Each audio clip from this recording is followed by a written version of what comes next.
মানুহে নেদেখাৰ ভাও তেতিয়াই ধৰে যেতিয়া তেওঁলোকে আপোনাতকৈ কোনো ভাল মানুহক পাই যায় বা নিজেই কোনো আন ব্যক্তিৰ সন্ধানত থাকে। ইমান নকব যে মানুহে আপোনাৰ মৌন হোৱাৰ অপেক্ষা কৰে। তাৰ সলনি ইমান কথা কৈ মৌন হৈ যাওক যাতে মানুহে আপোনাৰ কথা পুনৰ শুনিবলৈ বিচাৰে। জীৱনত ঠাই তেওঁক দিয়ক যিয়ে আপোনাৰ একো নথকা অৱস্থাটো সংগ দিয়ে। আজিকালি জোখতকৈ বেছি ভাল হ'লেও জোখতকৈ বেছি সন্মান হানি কৰাই দিয়ে। কেতিয়াও তেওঁক নেদেখাৰ ভাও নধৰিব যিয়ে আপোনাৰ বহুত চিন্তা কৰে, নহ'লে কেতিয়াবা আপোনাৰ অনুভৱ হ'ব যে পাথৰ জমা কৰোঁতে কৰোঁতে আপুনি এটা হীৰা হেৰুৱাই দিলে। জীৱনৰ ৰাস্তা বনোৱা পোৱা নাযায়, নিজেই বনাব লগা হয়। যিয়েই যেনেকুৱা বনায় তেওঁ তেনেকুৱাই লক্ষ্যস্থান পায়। যেতিয়াই মন দুখ হয় তেতিয়া আপোনাৰ মনক সুধিব কিমান আৰু কেতিয়া দুখ হ'ব লাগে। মনে ক'ব মানুহে মোৰ সৈতে ভুল কৰিছে, তেওঁলোকে মোৰ আগত ক্ষমা খুজিব লাগিব, তেওঁলোক সলনি হ'ব লাগিব। তেওঁলোকে হয়তো নুবুজে কাৰণ তেওঁলোকৰ নালাগিব পাৰে যে তেওঁলোকে কিবা ভুল কৰিছে। দুখ মানুহৰ ব্যৱহাৰৰ পৰা নহয়, নিজৰ চিন্তাধাৰাৰ বাবেহে হয়। নিজৰ চিন্তাধাৰা সলনি কৰক, দুখ শেষ হৈ যাব। প্ৰশংসাৰ দলঙৰ তলত স্বাৰ্থৰ নদী বৈ থাকে। কোনো মানুহেই লাগিলে গোটেই দুনিয়াৰ কথা জানক, কিন্তু যদি নিজক নাজানে তেন্তে তেওঁ অজ্ঞানী হয়। কোনোবাই যদি আপোনাক অৱহেলা কৰে তেন্তে বেয়া নাপাব, তেওঁ প্ৰকৃততে আপোনাৰ মূল্য বুজি নাপায়। কষ্ট সেই সোণৰ চাবি হয় যি বন্ধ ভৱিষ্যতৰ দুৱাৰ খুলি দিয়ে। শব্দ আৰু চিন্তা দুনিয়াই বঢ়াই দিয়ে। যি সম্বন্ধই আপোনাক কন্দুৱাই তাতকৈ আৰু গভীৰ সম্বন্ধ একো নাই, আৰু যি সম্বন্ধই আপোনাক কন্দুৱাই এৰি থৈ যায় তাতকৈ দুৰ্বল আৰু কোনো সম্বন্ধ নাই। অতীতৰ বাবে নাকান্দিব, সেয়া গুচি গ'ল। ভৱিষ্যতৰ বাবে চিন্তান্বিত নহ'ব, সেয়া এতিয়াও অহা নাই। বৰ্তমানত জীয়াওক আৰু ইয়াক সুন্দৰ বনাওক। সদায় শান্ত থাকক, ইয়াৰ পৰা আপুনি নিজকে জীৱনত বহুত মজবুত পাব। কোনো বিপদৰ সময়ত আপোনাক এই 7টা গুণে বচাব: আপোনাৰ জ্ঞান, আপোনাৰ বিনম্ৰতা, আপোনাৰ বুদ্ধি, আপোনাৰ ভিতৰৰ সাহস, আপোনাৰ ভাল কৰ্ম, সঁচা কোৱাৰ অভ্যাস আৰু ভগৱানৰ ওপৰত বিশ্বাস। বিপদৰ সময়ত মানুহ অকলশৰীয়া হৈ পৰে, কিন্তু বিপদৰ বাবেই ব্যক্তি মজবুত হৈ পৰে। আমি গোটেই জীৱন ধন উপাৰ্জন কৰিবলৈ কষ্ট কৰোঁ। ধনে আমাক বস্তু দিয়ে, আৰাম দিয়ে। যদি বস্তুৰ লগতে সন্মানো আৰ্জিবলৈ হয়, সুখ, স্বাস্থ্য আৰু মৰমৰ সম্বন্ধ বনাবলৈ হয়, তেন্তে ধনতকৈ বেছি আশীৰ্বাদ আৰ্জিব লাগিব। আনৰ পৰা সহায় ল'লে ব্যক্তিৰ নিজৰ অস্তিত্ব শেষ হৈ যায়। যিদৰে সূৰ্য উদয় হ'লে চন্দ্ৰই নিজৰ চিকমিকনি হেৰুৱাই দিয়ে, সেইদৰে মহান তেওঁৱেই যিয়ে নিজৰ বলত থিয় হয়। বয়স বঢ়াৰ লগে লগে আপোনাৰ অনুভৱ হ'বলৈ লয় যে আপুনি এনেই তেওঁলোকক গুৰুত্ব দিলে যাৰ আপোনাৰ জীৱনত কোনো যোগাযোগ নাছিলেই।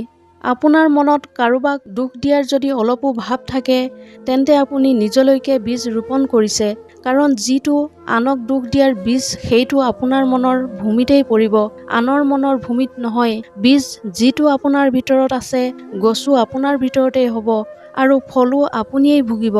যেতিয়া দুখী হয় তেতিয়া ভগৱানক নাপাহৰিব, আৰু যেতিয়া দুখী হয় তেতিয়া ভগৱানৰ ওপৰত বিশ্বাস ৰাখিব। বিশ্বাস যদি ভগৱানৰ ওপৰত থাকে তেন্তে ভাগ্যত যি লিখা আছে সেয়া পাব, কিন্তু যদি বিশ্বাস নিজৰ ওপৰত থাকে তেন্তে ভগৱানে সেয়া লিখিব যি আপুনি বিচাৰে। বতাহত বিয়পা কথা কেতিয়াও বিশ্বাস নকৰিব, কাৰণ কাণৰ কেঁচা মানুহে সদায় ভাল বন্ধু হেৰুৱাই দিয়ে। কাৰোবাক কিবা কোৱাৰ আগতে এবাৰ ভাবিব যদি সেই কথা আপোনাক ক'লে কেনেকুৱা লাগিব। এই কথা সদায় মনত ৰাখিব। সুখত সকলোকে পায়, কিন্তু দুখত কেৱল ভগৱানক পায়। কষ্ট কৰিছে কিন্তু পৰিণাম পোৱা নাই, মনত ৰাখিব যিদিনা তেওঁ দিব চম্ভালিব নোৱাৰিব। এতিয়াও কিছু অংশ কাম বাকী আছে আপোনাৰ, সেয়া কৰি যাওক। ভগৱানৰ বাবে খৰচ কৰা বস্তু এনেই নাযায়, লাগিলে সেয়া পইচাই হওক, সময়ে হওক বা সংকল্প। কাম ডাঙৰ কৰক, কিন্তু ব্যৱহাৰ এনেদৰে কৰক যেন একো কৰাই নাই। এয়াই হয় মহান ব্যক্তিৰ পৰিচয়। যেতিয়া অকলশৰীয়া হৈ পৰে, সাহস হেৰুৱাই পেলাই, ৰাস্তা বিচাৰি নাপায়, তেতিয়া আপুনি আপোনাৰ মনৰ ভিতৰত চাওক আৰু কওক মই আছো নহয়, কালিলৈৰ পৰা কৰিম। এয়াই সেই বাক্য যিয়ে আপোনাক গোটেই জীৱনত সফল হ'বলৈ নিদিয়ে। কাৰোবাৰ সততাৰ ইমানো সুযোগ নল'ব যে তেওঁ অসৎ হ'বলৈ বাধ্য হৈ যায়। মনত ৰাখিব অসৎ তেওঁৱেই হয় যিয়ে সৎ হৈ ভাগৰি পৰিল। যিমানেই বিপদ আহিলেও ভগৱানৰ ওপৰত বিশ্বাস ৰাখক, নিশ্চয় তাৰ আঁৰত আপোনাৰ বাবে কিবা ভালেই থাকিব। কান্দিলেতো চকুৰ পানীও পৰ হৈ যায় আৰু হাঁহিলে পৰ মানুহো আপোন হৈ পৰে। মানৱীয়তা অন্তৰত থাকে। ওপৰৰজনে কৰ্ম চাই ধন সম্পত্তি নিদিয়ে।